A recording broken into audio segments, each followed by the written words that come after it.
l'Éternel te fait entrer dans une saison de multiplication. Deutéronome 8, versets 10 à 18. Lorsque tu mangeras et te rassasieras, tu béniras l'Éternel ton Dieu pour le bon pays qu'il t'a donné. Garde-toi d'oublier l'Éternel ton Dieu, au point de ne pas observer ses commandements, ses ordonnances et ses lois que je te prescris aujourd'hui. Verset 12. Lorsque tu mangeras et te rassasieras, lorsque tu bâtiras et habiteras de belles maisons, lorsque tu verras multiplier ton gros et ton menu bétail, tu verras s'augmenter ton argent et ton or et s'accroître tout ce qui est à toi. Prends garde que ton cœur ne s'enfle et que tu n'oublies l'Éternel ton Dieu qui t'a fait sortir du pays d'Égypte, de la maison de servitude. Verset 15. Qui t'a fait marcher dans ce grand et affreux désert où il y a des serpents brûlants et des scorpions, dans des lieux arides et sans eau, et qui a fait jaillir pour toi de l'eau du rocher le plus dur, qui t'a fait manger dans le désert la manne inconnue à tes pères, afin de t'humilier et de t'éprouver pour te faire ensuite du bien. Garde-toi de dire en ton cœur, ma force et ma puissance et la puissance de ma main m'ont acquis ces richesses. Verset 18. Souviens-toi de l'Éternel ton Dieu, car c'est lui qui te donnera de la force pour les acquérir, afin de confirmer comme il le fait aujourd'hui son alliance qu'il a jurée à tes pères. Après avoir passé 40 ans dans le désert, avec toutes sortes de souffrances, toutes sortes d'épreuves, d'humiliation, morsures de scorpions, de serpents, et même plusieurs sont morts dans le désert. Parlant du peuple de Dieu, le peuple d'Israël est maintenant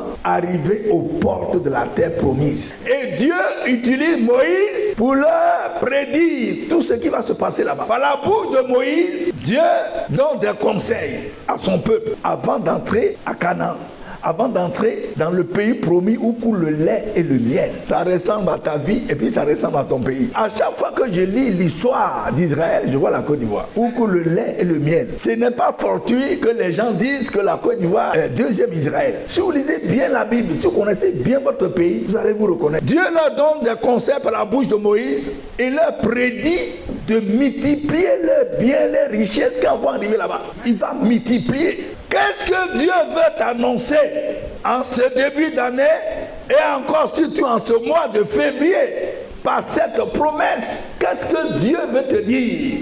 Il y a une révélation pour toi et pour ton pays. Amen. Pendant toutes ces années, Dieu t'a fait passer par de rudes épreuves. Oui ou non?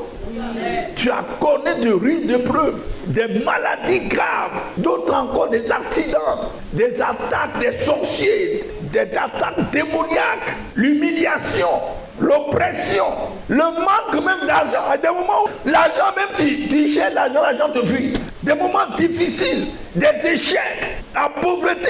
Tu étais dans le désert. Oh, pour arriver à Canaan, il faut passer par le désert. Mais pourquoi tu pars par le désert et tu te plains? C'est que tu veux pas aller à Canaan. Pour aller à Canaan, il faut passer par le désert. Il faut passer par des épreuves. C'est important. Si tu ne passes pas par les épreuves, par les difficultés, c'est que tu n'as pas encore quitté l'Égypte. C'est-à-dire que tu es en retard par rapport à ceux qui ont quitté l'Égypte et qui sont dans le désert. Ils avancent vers le pays promis où coule le lait et le miel.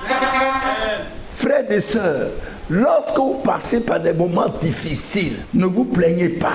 Quand le Seigneur permet toutes ces souffrances dans ta vie, c'est dans le but de te former et de te faire du bien après. On a lu ça tout à l'heure. Il te fait passer par toutes ces difficultés dans le désert pour te former, pour t'éduquer, afin de te bénir par la suite. Avec des serpents brûlants. Les serpents même sont dans nos familles. Vous connaissez, les serpents sont nombreux dans nos familles, dans nos lieux de travail, dans nos quartiers. Des serpents, des hommes serpents qui sont utilisés pour nous oppresser. Dieu permet ça souvent pour nous former, pour nous éduquer, mais pas à la mort. Il a dit à Satan, tu peux toucher au corps, à tout ce que Job a, mais ne touche pas sa vie. Tu peux lui arracher tout, envoyer même maladie, mais il ne mourra pas. Mais souviens-toi, malgré tout ce que tu as souffert, tu es encore vivant. Tout même les gens disent, ça là, avant décembre va mourir. Janvier, te voilà. Chaque janvier, te voilà. Chaque janvier, te voilà. Il est encore vivant. Tant que je ne suis pas arrivé à Canaan, je serai vivant. Comme vous lisez, Ésaïe 43, versets 1 et 2, il dit, et ici parle maintenant l'Éternel qui t'a créé, ô Jacob, celui qui t'a formé, ô Israël, ne crains rien, car je te rachète. Je t'appelle par ton nom, tu es à moi. Verset 2, si tu traverses les eaux, je serai avec toi. Et les fleuves, ils ne te submergeront point. Si tu marches dans le feu, tu ne te brûleras pas. Et la flamme ne t'embrasera pas. Mais tu vas passer par les difficultés, mais tu ne vas pas mourir. Je suis en train de te former, de forger un caractère de gagneur, de persévérant, de quelqu'un qui est inébranlable. 1 Pierre 5 dit, verset 10, après avoir souffert pour un peu de temps, il vous perfectionnera, il vous formera. Je vais vous lire ça pour ne pas paraphraser. Il est dit 1 Pierre 5, verset 10, il est dit ceci. Le Dieu de toute grâce, qui vous a appelé en Jésus-Christ à sa gloire éternelle, après que vous aurez souffert un peu de temps, vous perfectionnera lui-même, vous affermira, vous fortifiera, vous rendra inébranlable. Regardez ce que donnent les épreuves. Les épreuves disent, les épreuves vont vous perfectionner, vont vous affermir, vont vous fortifier et vous rendre inébranlable. C'est-à-dire que quand vous allez voir désormais les difficultés, puis tu souris. Dis ça là, j'ai déjà vécu. Je dis à Satan, ça là, j'ai déjà vécu ça. Tu ne peux pas me faire peur. J'ai dépassé ce niveau. Il faut aller fabriquer d'autres épreuves encore. Sinon, ça là, j'ai déjà vu. La Bible dit, jusqu'à ce que tu regardes en souriant tes ennemis. C'est-à-dire, quand tu atteins ce niveau-là, quand les épreuves arrivent, puis tu souris. Il dit, ça là, c'est petit. Amen. Quelqu'un qui a fait des expériences, quand il voit les gens pleurer, il dit, mais toi, tu as quoi à ce niveau-là? Moi, j'ai pleuré, j'ai dépassé ça. Amen. Amen. Gloire à Dieu. Amen. Je suis presque à Canaan. J'ai dépassé le désert. Donc les épreuves viennent pour que Dieu nous fortifie, il nous perfectionne, comme c'est écrit, il nous rend inébranlables. Inébranlables. Les épreuves nous fortifient, nous perfectionnent, nous affermissent, nous rendent inébranlables. Dieu n'envoie pas les épreuves pour rien. C'est pourquoi il ne faut pas murmurer. Dieu est en train de te former afin de multiplier tes bénédictions. 1 Pierre 4, 12, 14. Bien-aimés, ne soyez pas surpris comme d'une chose étrange qui vous arrive de la fournaise qui est au milieu de vous pour vous éprouver. Réjouissez-vous au contraire de la part que vous avez aux souffrances de Christ, afin que vous soyez aussi dans la joie et dans l'allégresse lorsque sa gloire apparaîtra. Si vous êtes outragés pour le nom de Christ, vous êtes heureux parce que l'Esprit de gloire, l'Esprit de Dieu repose sur vous. Amen. Quelqu'un qui souffre à cause de Christ, parce que c'est à cause de Christ que tous les sorciers là sont derrière nous. C'est à cause de Christ que Satan, ses démons, les sorciers, les mystiques sont derrière nous. Dis cela, il faut les abattre. Ils ne sont pas avec nous. Et la Bible dit, c'est une gloire parce que tu es en train de participer à la souffrance de Christ. Et quand le moment viendra, il va te glorifier. Quand tu seras au port de Canaan, Dieu va se manifester à toi. Vous voyez que le Seigneur a permis toutes ces souffrances dans ta vie, dans le but de te former, comme je l'ai dit, et de te faire du bien par la suite, de te bénir, en te faisant entrer dans une saison de multiplication. N'oublions pas notre thème. Dieu veut te faire entrer à partir de ce mois, et la prophétie a commencé. À partir de ce mois de février 2026, Dieu veut te faire entrer dans une saison de multiplication. À partir de ce mois. Mais pourquoi à partir de février? Parce que le mois de février correspond au mois de Shevat. Le mois de Shevat qui est le 11e mois du calendrier hébraïque. Le mois de Shevat qui s'écrit S-H-E-V-A-T. Le mois de Shevat. Le mois de Shevat, Shevat qui veut dire la bénédiction qui vient 1000 fois. La bénédiction qui vient 1000 fois. À partir d'aujourd'hui, si tu veux bénir quelqu'un, il ne faut pas dire reçois cela au centime. Non, non, non, c'est petit. Reçois cela au millième. Ça fait longtemps que je commence à bénir les gens comme ça. Que Dieu te bénisse au millième. Tous ceux qui viennent me faire des dons, des cadeaux, je dis que Dieu te bénisse au millième. Parce que moi, j'ai dépassé centième là. Centuple là, j'ai dépassé ça. Si tu as fait des expériences, tu as atteint cet niveau. Deutéronome chapitre 1, verset 11. Que l'Éternel, le Dieu de vos pères, vous augmente 1000 fois autant et qu'il vous bénisse comme il vous l'a promis. Que l'Éternel, le Dieu de vos pères, vous augmente 1000 fois autant et qu'il vous bénisse comme il vous l'a promis. Amen. Nous sommes entrés dans une saison de multiplication. Alléluia. Le mois de Shevat, c'est un mois où Dieu multiplie les bénédictions de ses enfants. Dieu leur multiplie ses faveurs, comme cela est écrit. Dieu se souvient de Psaume 115, versets 12 à 14. À partir de ce mois-là, jusqu'en décembre, Dieu va se souvenir de tous ses enfants. Pour leur multiplier ses grâces et ses faveurs. Psaume 115, versets 12 à 14 dit ceci. L'Éternel se souvient de nous. Il bénira la maison d'Israël, il bénira la maison d'Aaron, il bénira ceux qui craignent l'Éternel, les petits et les grands. Est-ce qu'il y a quelqu'un qui craint l'Éternel ici? Levez la main, je vais voir ceux qui craignent l'Éternel. Si tu vis dans le péché, il ne faut pas lever la main. Il dit, il bénira ceux qui craignent l'Éternel, même les petits qui craignent l'Éternel et les grands, Dieu va les bénir. Amen. Et le verset 14 dit, l'Éternel vous multipliera ses faveurs à vous et à vos enfants. Amen. C'est un Dieu multiplicateur. Le Dieu d'Israël, l'une de ses caractéristiques, c'est que c'est un Dieu multiplicateur. Il a le pouvoir de multiplier et de faire multiplier. Il peut donner le pouvoir à quelqu'un de multiplier. Lui-même multiplie, mais peut déroguer cela à quelqu'un pour multiplier. Je multiplierai le fruit des arbres et le produit des champs, afin que vous n'ayez plus l'opprobre de la famine parmi la nation. Le Dieu multiplicateur. Alors, on va voir quelques cas de multiplication par Dieu. Le premier, le commencement, mais c'est par le mariage. Adam était seul, non? Genèse 2, verset 18. Il n'est pas bon qu'Adam soit seul, ou bien que l'homme soit seul. Je lui ferai... C'est pas multiplication ça. Et il a fait coucher Adam, il lui a enlevé une côte. 22, 23. Genèse 2, 18, 22 à 23. Il se réveille, voit une femme qui est couchée à côté de lui. Dieu a multiplié par le commencement. C'est pourquoi je vous dis, notre Dieu là, c'est un Dieu multiplicateur. Il faut que ça soit bien clair dans votre esprit. Multipliez, soyez féconds, multipliez, remplissez la terre et assujettissez-la. Le Dieu multiplicateur a parlé. Genèse 17, verset 1 à 2. Je te multiplierai à l'infini. Un Dieu multiplicateur. Il a commencé par le mariage. Donc, toi qui es encore seul là, Dieu dit cette année-là, il va te multiplier.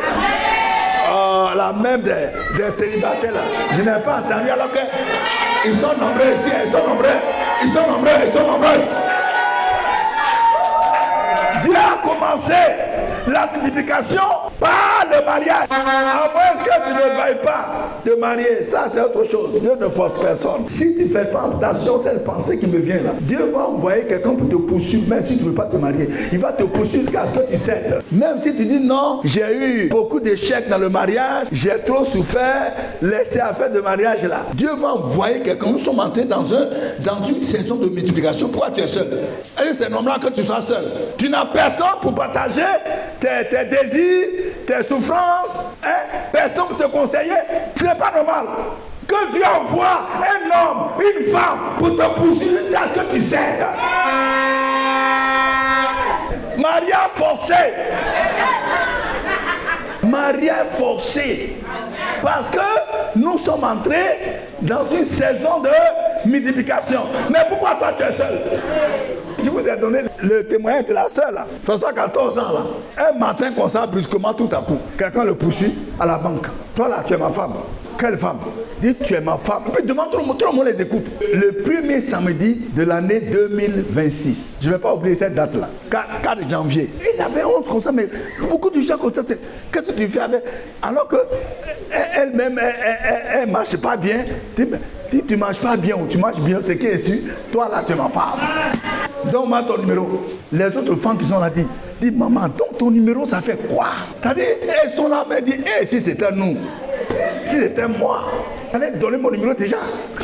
La semaine qui suit, il dit, je viens faire la dot. Tu veux pas, je fais la dot. Ça va t'arriver, hein? Nous sommes entrés dans une saison de multiplication. Nous sommes au port de Canaan. Moi-même, je l'ai vu. Après la dot, là, je suis allé là-bas pour voir la sœur, le voici. Il était dans les toilettes et puis je le critiquais. Il dit, on dit que ce gars-là, c'est un amoureux. Et puis elle m'a dit, il est dedans. Et puis après, il est sorti. Je dis, ah mon beau, j'ai appris que tu es un amoureux. Il dit, laisse tomber. Vous serez surpris cette année. Dis, Dieu, surprends-moi. Surprends-moi. Cette année, j'ai dit, Christ, surprends-moi. Je veux que tu me surprennes. Deuxième cas. À partir d'une petite activité que tu as commencé, Dieu va multiplier ça, ça va devenir une entreprise, une grande entreprise. C'est pourquoi commencer à entreprendre quelque chose. Commence à vendre quelque chose. Parce que déjà l'onction est déjà sur le pays.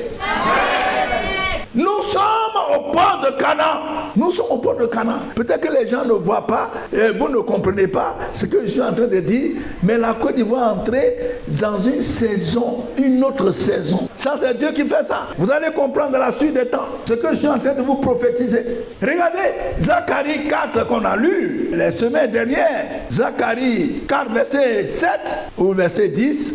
Car ceux qui méprisaient le jour des fêtes, le commencement, se réjouiront en voyant le niveau dans la main de Zorobabel. Il ne faut jamais négliger un fait le commencement, surtout dans cette saison dans laquelle nous sommes entrés. Non.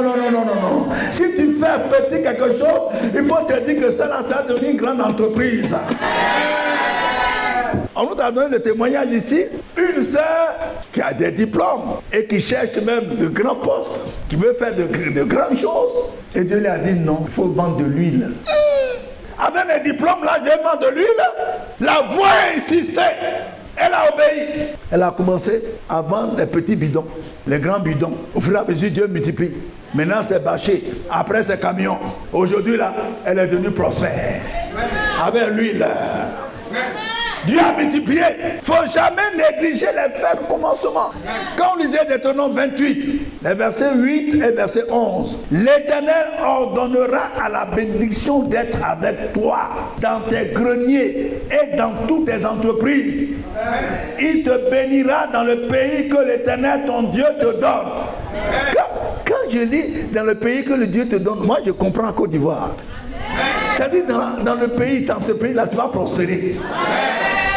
Et Dieu dit, il va ordonner à la bénédiction d'être avec toi. C'est pas une multiplication ça. Il ordonne. La bénédiction même souvent ne veut pas. Et il dit, non, va t'attacher à cette personne. La bénédiction obligée. Dieu va obliger des personnes à devenir riches, à devenir prospères. La richesse va te surprendre dans ce temps qui vient. Cette année ne passera pas. Dieu va multiplier tout ce que tu feras. L'Éternel te comblera de bien en multipliant le fruit de tes entrailles. Vous voyez, avoir beaucoup d'enfants aussi, c'est une bénédiction. Aujourd'hui, on dit limitation de naissance. Bon, ça, c'est vous qui faites ça. Bon, moi-même, j'ai dit à Manowali d'arrêter. Non, c'est parce qu'elle avait quelques problèmes. Tu as fait 2 césariennes, non? J'ai dit, il faut arrêter, ça suffit. Moi, je veux te voir vivante. On a commencé au lycée, on doit terminer ensemble. Voilà. Dans la multiplication. Maintenant, ce n'est pas une multiplication d'enfants, mais une multiplication de l'argent. Amen. le fruit de tes entrailles, le fruit de tes troupeaux, le fruit de ton sort, dans le pays que l'Éternel a juré à tes pères de te donner, la Côte d'Ivoire. À chaque fois que je lis ça, le pays là, c'est la Côte d'Ivoire que j'entends. C'est pas Israël. C'est dans ce pays-là que je vais devenir prospère. C'est dans ce pays-là que je vais devenir une source de bénédiction. Ésaïe 48, verset 15. Moi, j'ai parlé et je l'ai appelé. Dieu dit t'a appelé, il a parlé puis t'a appelé. C'est parce que tu n'as pas entendu. Mais moi, je suis venu te dire que Dieu t'a déjà appelé. Il a dit ceci, je l'ai fait venir et son œuvre réussira. Il t'a fait venir dans ce pays-là où tu es né, ou bien le pays même t'a adopté. Et il dit ton œuvre réussira dans ce pays. Parce qu'il t'a appelé. C'est ça la multiplication. Ésaïe 52, verset 13.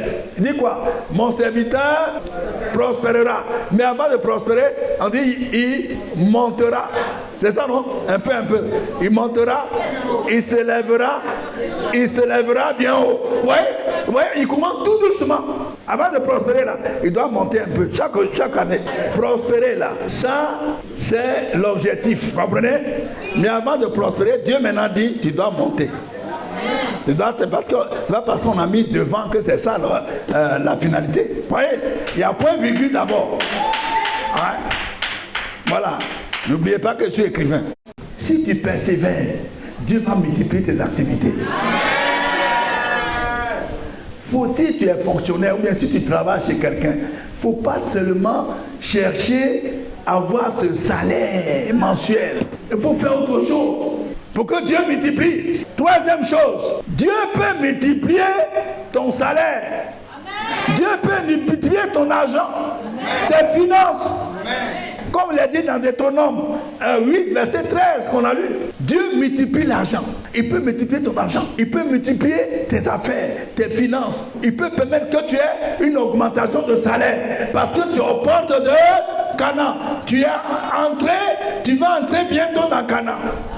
Une saison de multiplication. Pendant que je parle, je vois des gens qui vont sortir des maisons de location pour entrer dans leur propre maison.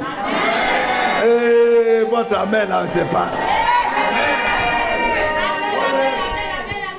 Des gens qui vont sortir dans cette saison-là, sortir de maisons de location. Entrer dans leur propre maison. Si tu saisis cette parole, cela t'arriver. Pourquoi rester 20 ans, 30 ans, 40 ans à payer des loyers à des personnes? Ou bien rester à travailler, à chercher un salaire mensuel, alors que tu peux faire autre chose à côté pour multiplier tes avoirs. Genèse 26, versets 12 à 13. Isaac sema dans ce pays et il recueillit cette année le centuple, car l'Éternel le bénit. Vous voyez? Donc vous voyez que le centuple, c'est le premier degré. Cet homme devint riche. Et il alla s'enrichissant de plus en plus jusqu'à ce qu'il devint fort riche. Il a dépassé centuple, c'est fini. Il est devenu fort riche. C'est-à-dire très riche pour compter son argent, mais il ne sait plus combien là. Ah, que cela t'arrive, tu mangeras les meilleures productions du pays. Tu as tant souffert. Mais Dieu dit maintenant, tu entres dans une saison de multiplication. Tu entres dans un pays où coule le lait, le miel. Dieu te multipliera ses faveurs en ces temps-ci et ses bénédictions. Tu oublieras ainsi tes souffrances et ta joie sera éternelle. Tu connaîtras le vrai bonheur parce que maintenant, Dieu te dit que tu entres dans une saison de multiplication. Tu entres dans un pays où coule le lait, le miel. Tu as quitté maintenant le désert. Non, c'est fini le désert. Est-ce que quelqu'un peut dire le désert est terminé? Le désert est terminé. Maintenant, j'entre à Canaan où coule le lait, le miel. Car Dieu est celui qui a parlé et c'est lui qui va accomplir ce qu'il a commencé. Que Dieu vous bénisse.